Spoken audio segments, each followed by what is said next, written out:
Hi guys, it's Moz here, fresh from Margate. Now, I have had the opportunity of sitting in a presentation by the researcher Luke at Airfix, and I've been trying to work out the best way of putting that lecture out there, or should I say presentation, and it goes into the research and development of a scale model and how Airfix get to the point of releasing certain kits. And I think the best way for me, and I hope Airfix are happy for me to do this, especially Luke, is to actually put out there the video that I took of this presentation. It is brilliant. It answers so many questions, and I really believe it's worth the 45 minutes of watching. Right, it's a long video. It goes right from the beginnings to selecting which plane, to the research and development of that plane, going into getting shots, getting manuals, even the choices. It goes through the choices and why they select certain kits and why they re-release them with extra parts, and picking the schemes. It goes through the whole process from get an idea of which plane to do right up to the actual development of it. So and then the presentation cuts off because then you have the Avril Anson talk and how that came to fruition. So the best way to do it is to put the video up there. Please watch it and just listen. I'm sorry, I thought the camera was set up properly, but after the event I realised that it was just slightly on the piss, so you may have to just click your head just a slight little bit to the left. But anyway, let's get into it. Let's go and see the video now, and I'll talk to you after. I'm going to hand over to Luke now to go over R&D before design. Thank you very much, everyone. Hi everyone, I'm Luke, the researcher again. I'm just going to talk you through what I do day to day and throughout sort of a project's life cycle. So the first step really is how do we pick a product, and hopefully I'll go through that a bit. So product selection, as you can tell, is crucial to the business. Getting it right, makes us a profit or a loss, but it also means we keep the customers happy or unhappy. If we're delivering stuff you don't want and it doesn't get bought, then we haven't got a job anymore. So we've sort of got three categories we have to look at each year. We want new capex, so that's stuff we're going to spend the money on to develop new, essentially. Stuff that we're going to refresh and re-release, and vintage classics as well. So stuff that was made in the 60s and then we bring back sort of fan favourites, if you will. So when we look at new capex, you've also got year 2 and year 3 capex, which starts to sound a bit complex, but essentially when we design a model, we're looking to see if we can do extra releases on top of that. So you'll do the Canadair Sabre, and then you'll look at what are we going to do in the 2nd or 3rd year by adding a few extra parts, change the box art, and in this case it was the F86 F40. Refresh and re-release and vintage classics is a bit different because you can't just keep adding to your catalogue year after year as much as we'd like to, because you won't sell them all, and you've got to rotate. You've got to sort of keep that range fresh. So you've got to kill products every year. You've got to get rid of stuff, which is always really hard. Probably one of the hardest choices we face is what do we get rid of? Not only because some of them are our favourite models, but also because sometimes the numbers are so close. It's a case of a bit of a gut feeling, and there's a lot of science that goes into it as well. Don't worry. So that's sort of what we're looking to do. We're trying to fill those categories every year and kill off a few products every year. So, right, we've decided, our new CapEx project, what are we doing?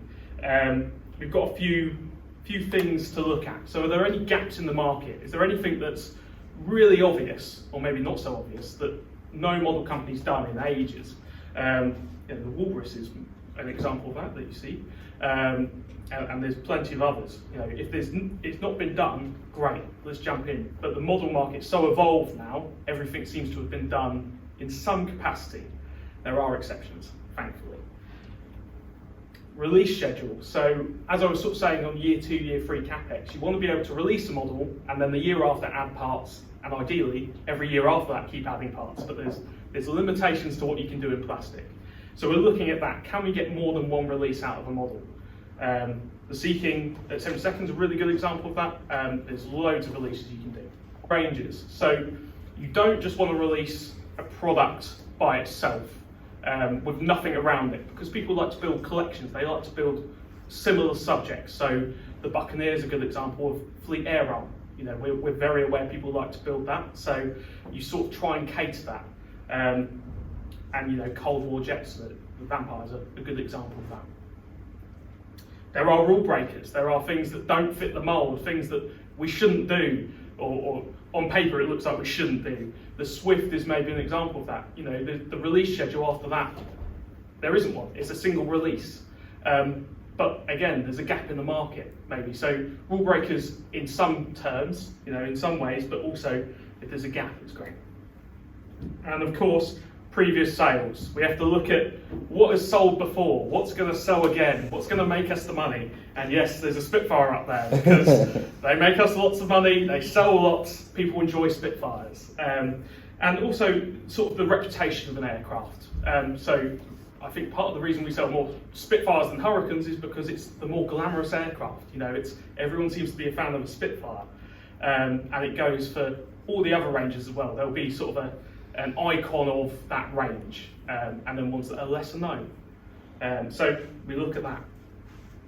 I'll go through a few examples because that's a lot of information, and I've tried to boil it down as quick as I can. So the first one being Hawker Hunter. Our boss has bought a one-to-one Hawker Hunter, but when we were designing the kit, we had to look. Well, when we went to go look to see what we could do.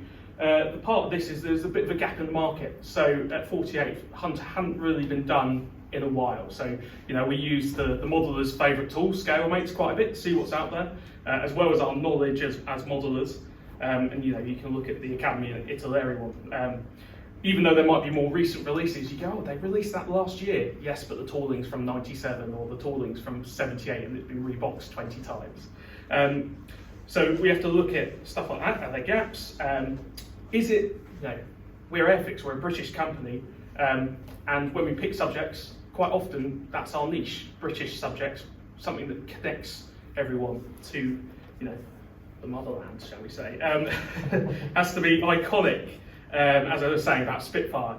Everyone knows a Hunter, maybe after 2015 for different reasons, but it was an iconic jet of its time, and it was an airshow regular. But also, the research is readily available, which makes my job easier. But that's not a reason to pick it, it's just a nice side effect.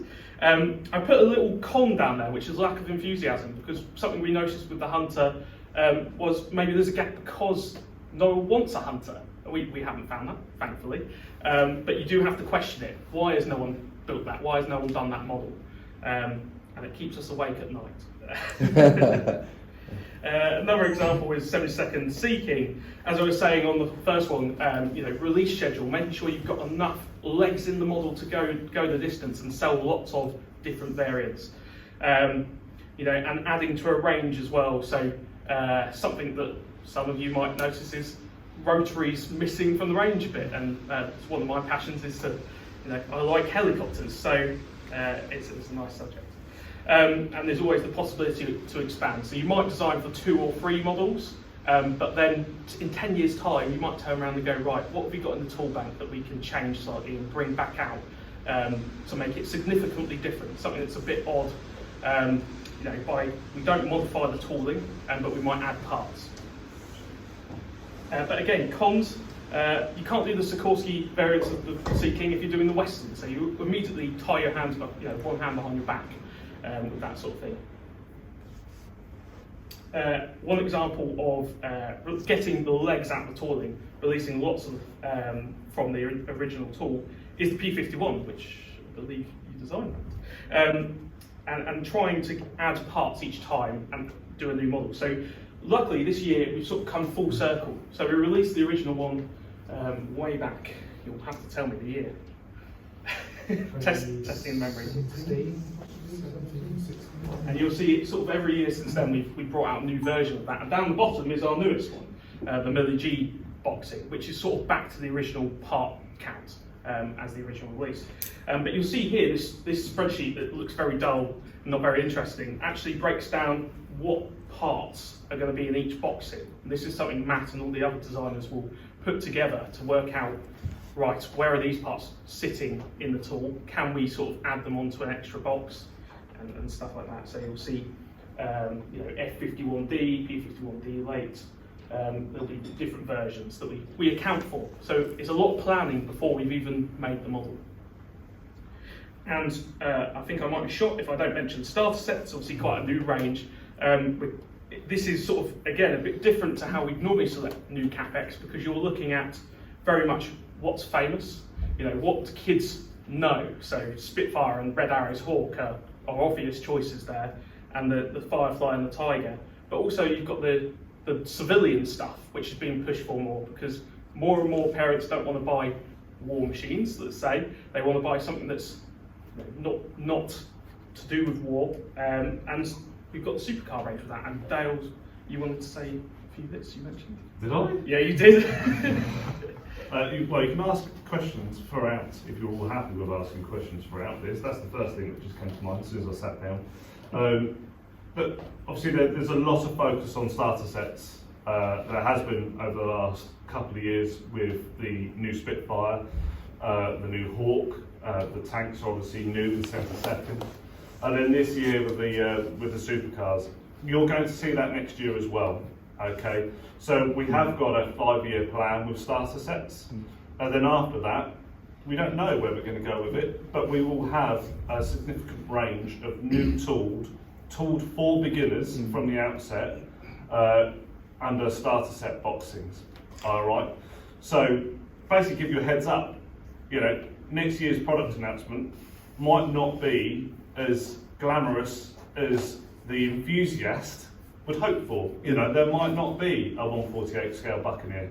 There might not be a 124 scale Spitfire, because a lot of stuff has been focused on bringing out new starter set tooling for obvious reasons. And once we've gone through that program, then we're back on track with the enthusiast models. All right, but if you have any questions on that, then fire away. Just going to say, I think this is actually a game changer for me with the starter sets. We all did a starter set challenge, didn't we? And the idea of putting an old tool with paints and a brush was terrible, really was, because it kind of put people off. If it's really bad, like I did the Beetle and Crumbs, yeah, hi mate, yeah, it's a copyright strike. But I assume then that when you're going to start doing some kits, you'll then have a range of gift sets then that you'll set up where you have like a tool in. So if you have the paints, the glue, and the brush, you'll have a range of them coming through. Would that sort of be the plan? Yeah. For the future? I'll stand up for this so you can all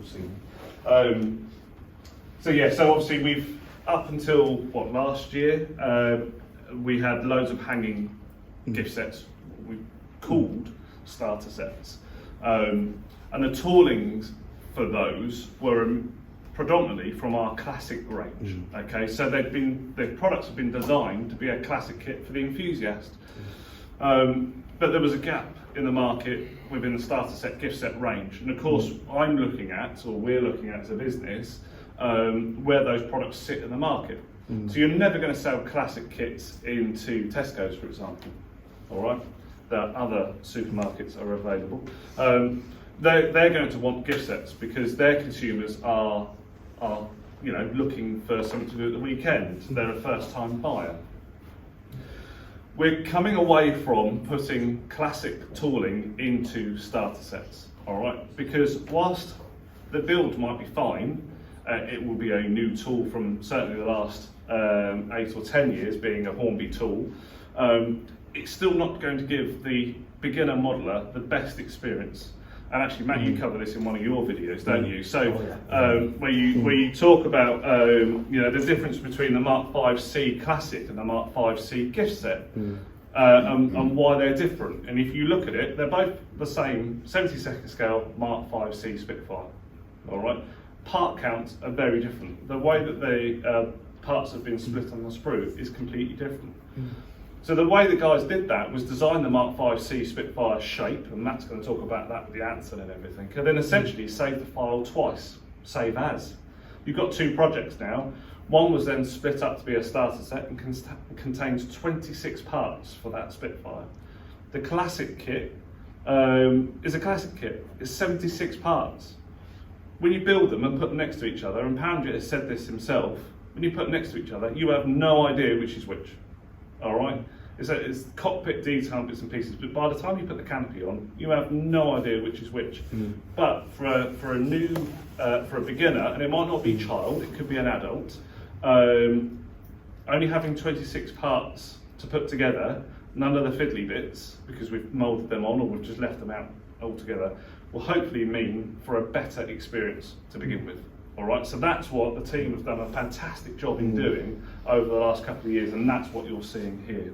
Does that answer your question? Yeah, no, it's just that is it the Herrick that I did? Herrick. Yeah, well, we're going that back came, to 2011. but they came with every paint you need, Yeah. and it was a blessing to just go and pick it off the shelf with all the paints, everything you need, and go home and build it instead of having to, get the kit, then go back online and have to order the numerous paints. Yep. So actually, I think that's the gap because Revel. I know no other. I don't think a Tannery or Revel do. Tamiya do that, but Revel do the small gift sets, don't they? But I think that gap in the market is the paint. Everything all in, but even chuck in the Humbrol tool set as well at the same time as a one big kit, because it is a joy to do to actually just get there. Well, there's the right. Yeah. Some of the paints are I mean, dry, in but fairness to Airfix, they did do that bundle online recently. they did, yeah. That was sort of like things put together, Yeah. rather than bespoke for that. But yeah, Exactly. so that's what I was saying. We're going to go down that gift route set. That's what I was like, the gift set route, because I think that is an appealing market. So for we some, have gift sets, which starter sets fall into that category. Oh, see, okay. Of various shapes and price points. I think the most expensive gift set at the moment is about £50, although I'm not too sure how much the Titanic is. So we do models of various sizes in our gift set range, and if that sector of our market demands a 24 scale Spitfire with all the paints and glues and everything else, then we will look to achieve that, and we have done that before with the old tooling. So we're always looking at those gaps. We're always listening to what the trade want. If Audi next year turn around and say, I want a 124 scale Spitfire with paints and glues, I'll be like, okay, well this is how much it costs. How many are you going to buy from me? Yeah. And if those talks are positive, then they will get one. So that's what we're always having to juggle that. Yeah. All right, back over to Luke. Thank you. Right, so that's pretty much where we're going with product selection, trying to work that out.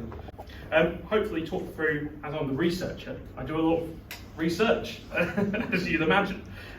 So when we picked that subject, and Martin and Dale have both said, yes, we want to do that, and it fits quite well, I go and collect a lot of data, and I'll talk you through sort of the steps I go through. So a lot of data collection. Essentially, you want to build this massive library. Let's say Buccaneer, for example, or Spitfire. You want to go to all the places that have Buccaneer Spitfires that can help you, get drawings, get diagrams, photos, the real aircraft, go and visit it. Then you want to make your decision on what versions of it are we going to do. Not just what ones are we going to release first, but are there any that aren't possible in terms of tooling. Luckily, we've got a team of designers, and this is sort of chicken and egg at this point, because you don't know what you can do until you start designing, but you sort of need to make that decision beforehand. So a lot of conversations in the office about what's possible. And hopefully we get to a point of, right, these are the versions we're doing.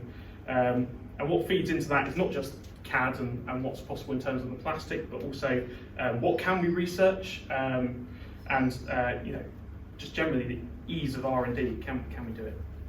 Then we'll go on to a design team briefing. So at this point, it's all in my head, hopefully a bit on the computer as well, just in case I get hit by a bus. And I have to brief the designers. I have to say, right, this is your next project. This is what we're hoping for you to achieve. This is the model we want you to make. These are the project aims, these are the versions, and this is when it sort of has to be done by, because they can't take forever. It does feel like it on some projects, they do go on.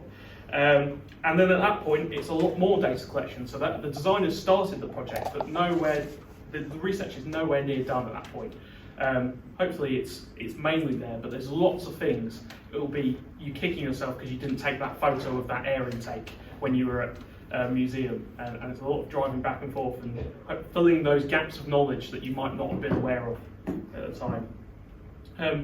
Then we go on to a project critique. So as I say, we've got a big team of designers and we'd be really silly not to use them. So there's normally one person working on a project, but they have to show it to all the other designers to sort of get their opinions.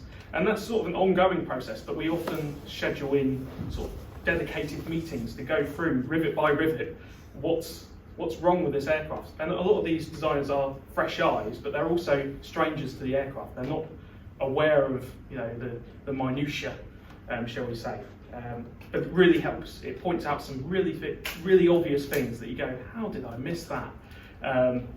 But you're so close to a project, it's really easy to do, really easy to miss something. And then to my part of the job, scheme selection. I put it down here, but hopefully it would be right near the start of the project, because I was talking on Sprue Talk the other day about the worst thing is you've got to the end of the project, the plastic's sort of already there, then you go, oh, that scheme would be great, or we're missing that area, or we're missing this part, because there were so many modifications on the aircraft, let's say. So you really want to pick your scheme as early as possible and design to it, but also allow other schemes to be included. And then release. My job is not done until what feels like years later.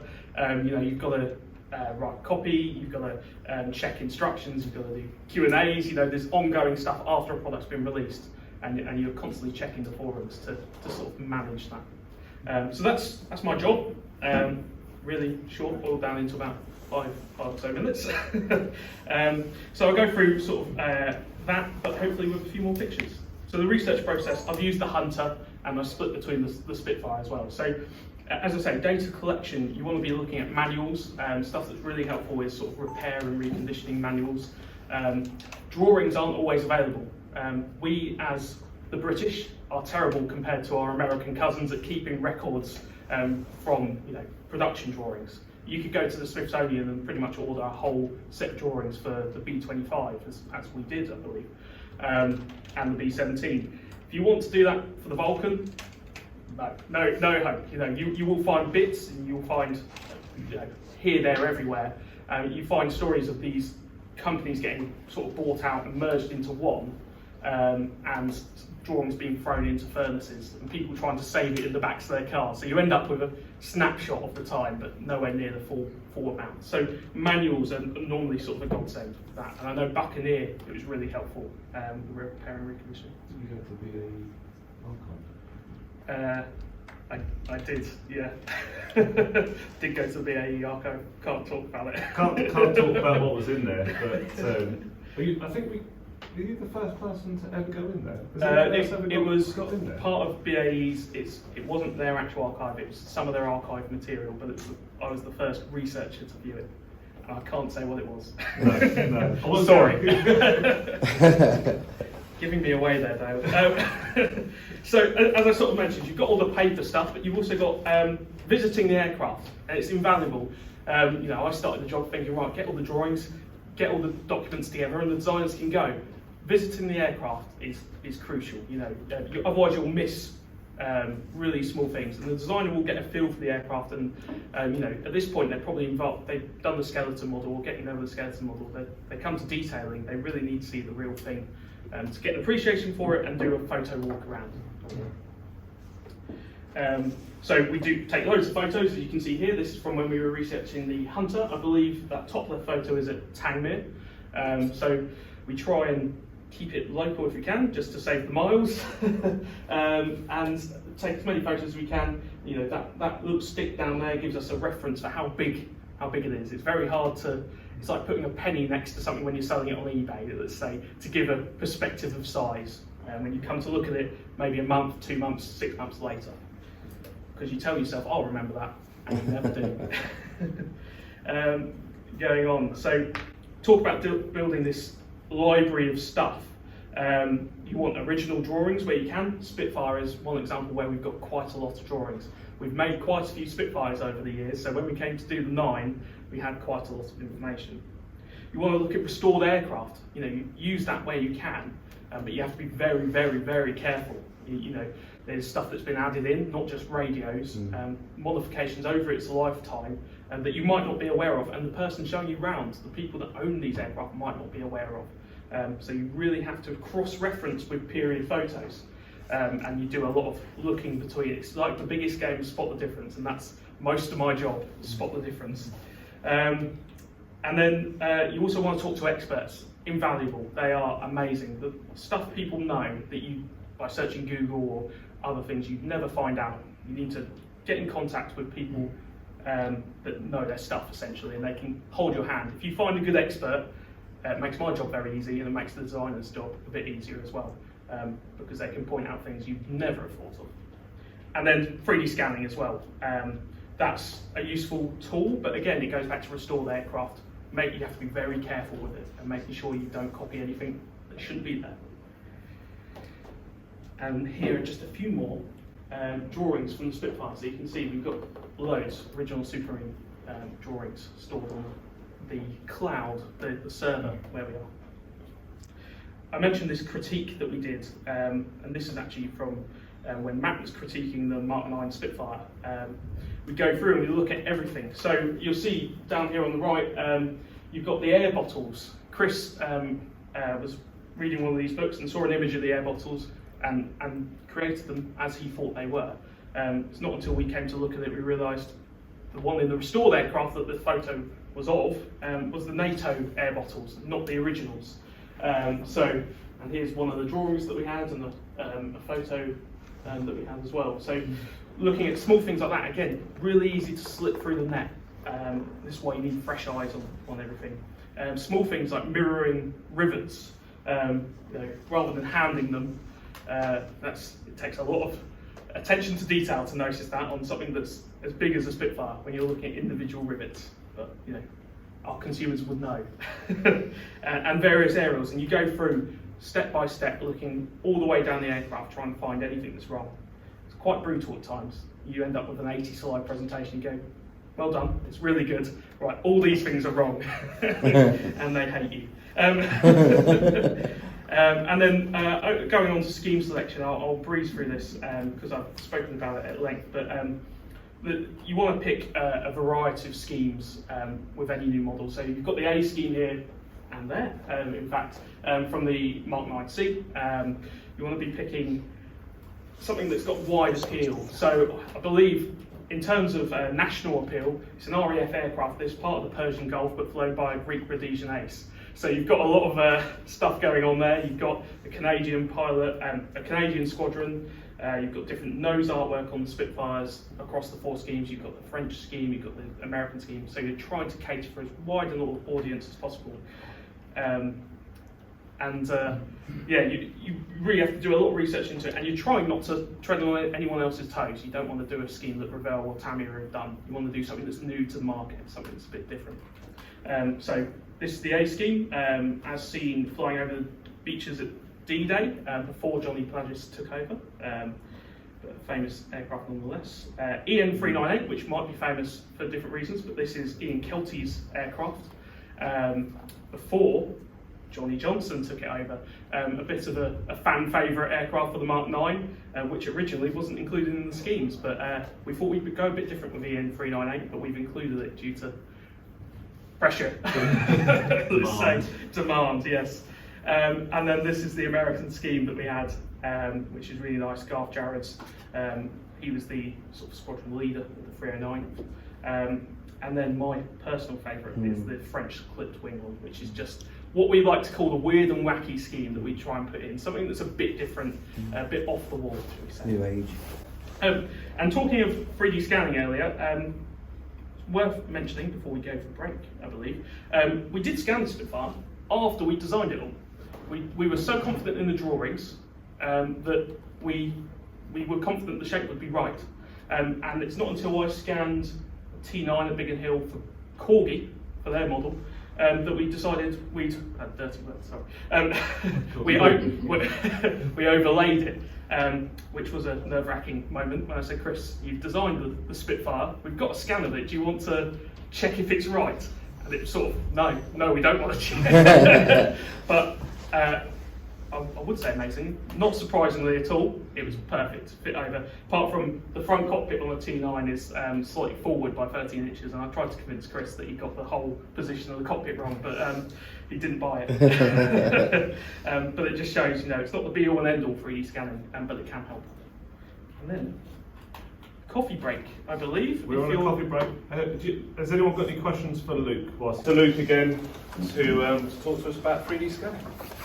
Hi again, long time no see. Right, so as well as researching, part of my role is to go out and get the 3D scans of the aircraft, which you might be aware is something we do to make sure we get accurate shape data. So it's a bit of a mystery to everyone. How does 3D scanning work? Apart from getting a lovely sort of template at the end. So there are four steps to it. Scouting, so finding the appropriate aircraft to scan. So at this point we know what we're doing, we know what the model is, and we've got to find somewhere to actually scan that. You've got the physical process of scanning it. There's the scanner, my trusty scanner I take all around. And that's the easy bit, that's the really easy bit. The scouting and then the next two steps are the hard bits, essentially. Scanning is going out on jollies, basically.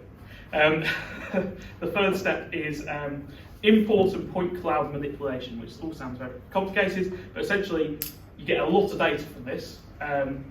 So what it does is sends out a laser pulse and measures how long that takes to come back. A bit like your DIY rangefinder at home, your tape measure. But it does it 3 million times a second, so it's huge, a huge amount of data. It does that for 51 seconds, and then it takes 360 images. So you can imagine the size of the files that I'm getting. If you think your size of the files from today are big, no, get ready for 3D scanning files. It ends up with a thing called a point cloud. So each time it hits something and comes back, that's a point. And 3 million times a second times 51, someone can do the maths, it's a lot. And I do that 30 times around an aircraft.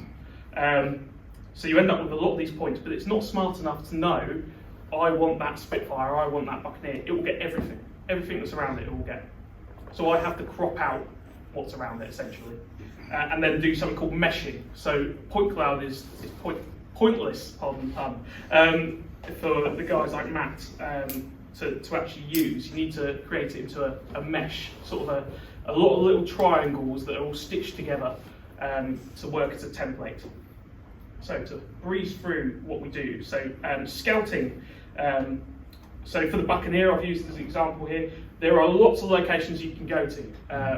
The actual place we scanned isn't there because the map wouldn't work for Northern Ireland, but imagine it is. We went over to Ulster, the Ulster Aviation Society, and scanned there. XV361, middle image here, with the wings folded up. And we scanned that, not for the 48th, but for the 72nd.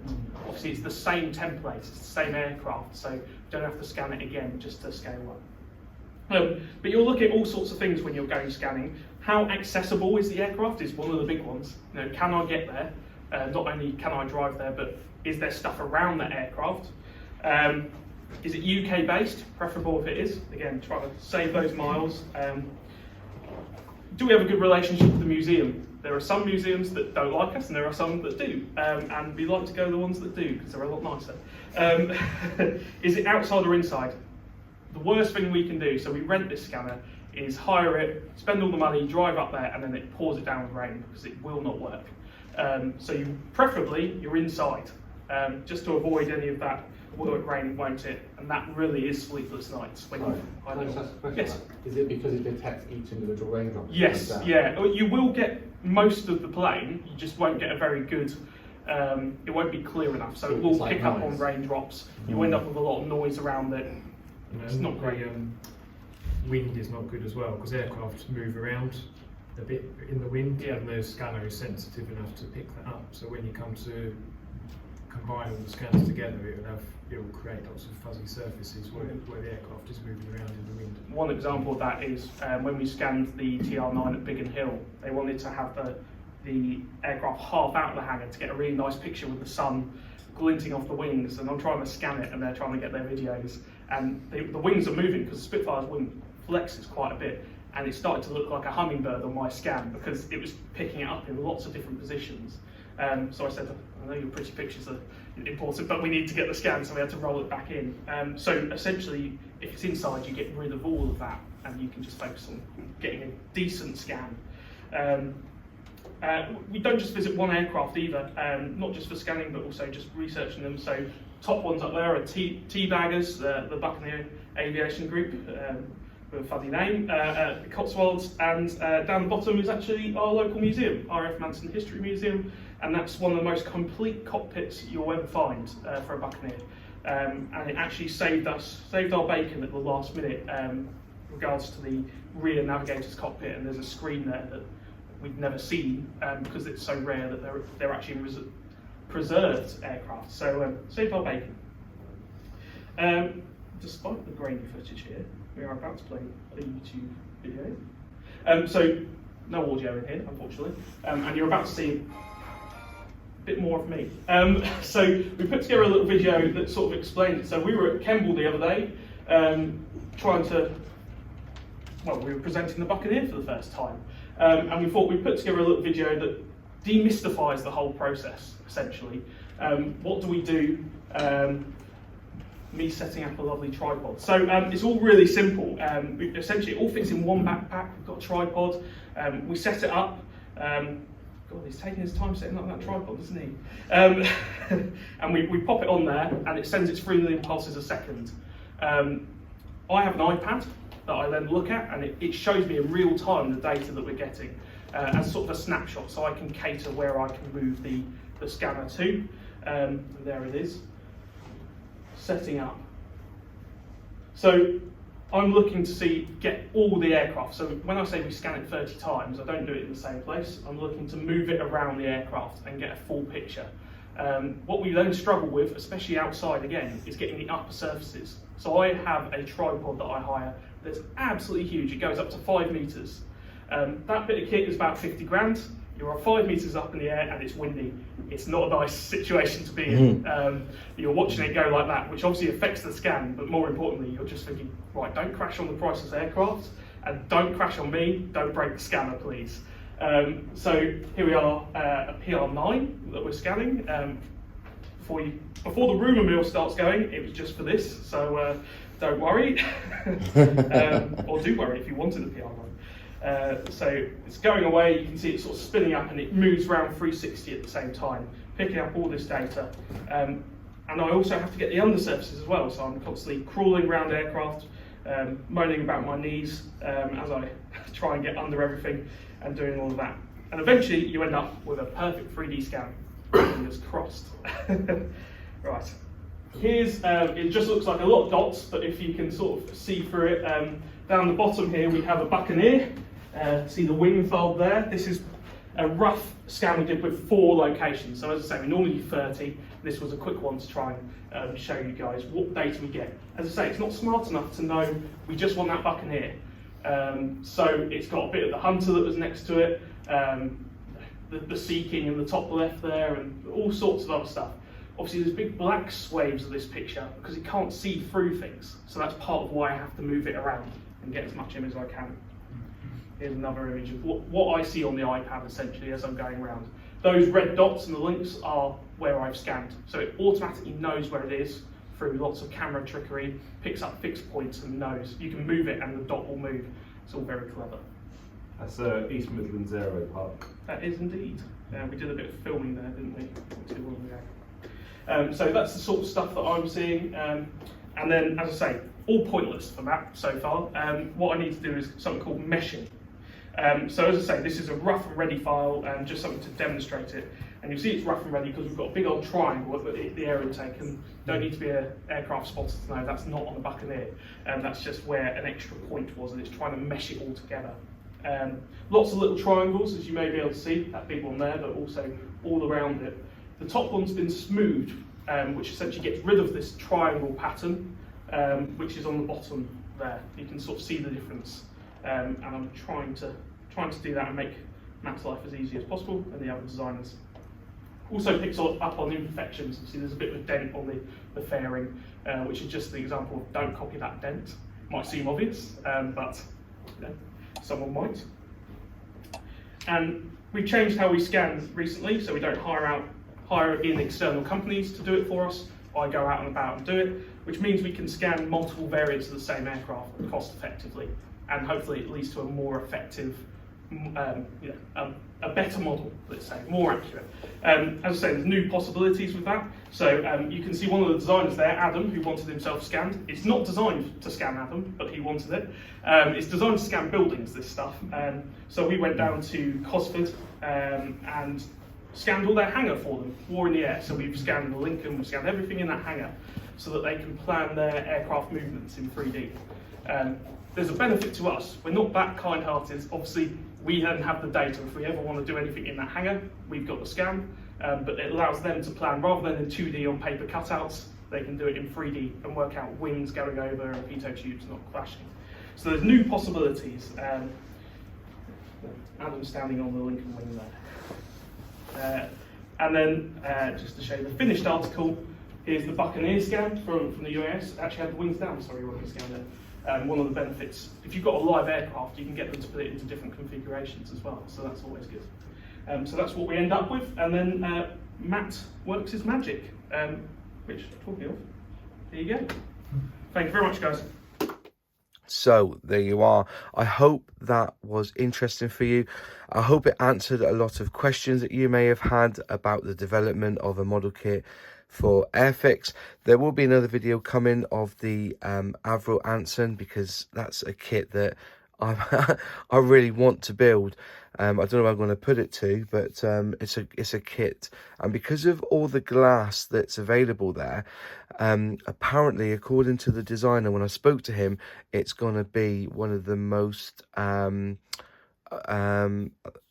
detailed cockpits that Airfix have ever done for a plane. So I'm really, really glad that I went. I'm very grateful, and yes, Airfix, I have this on my bench, the Content Creator 2022 award that you gave us content creators. Really nice touch. And yeah, as I said, I came away knowing that Airfix is in really good hands, and I really think that if you've not built a kit, an Airfix kit, for a few years, I really, really impress on you to go and try and build a later kit, you know, say from 2019 onwards or 2018 onwards. Just buy a kit, and you know, the Mosquito is a really good kit if you want to build something like that. And also, we'll just wait for the Buccaneer to come out. That would be really good too. Also, if there's any questions or comments, put them in the box below, because I do reply. And if there's any questions that you want Airfix to answer, put them also in the comments too, because I'm sure that they'll watch the video and they'll answer too. If not, I'll email them and I'll get some sort of answer from them.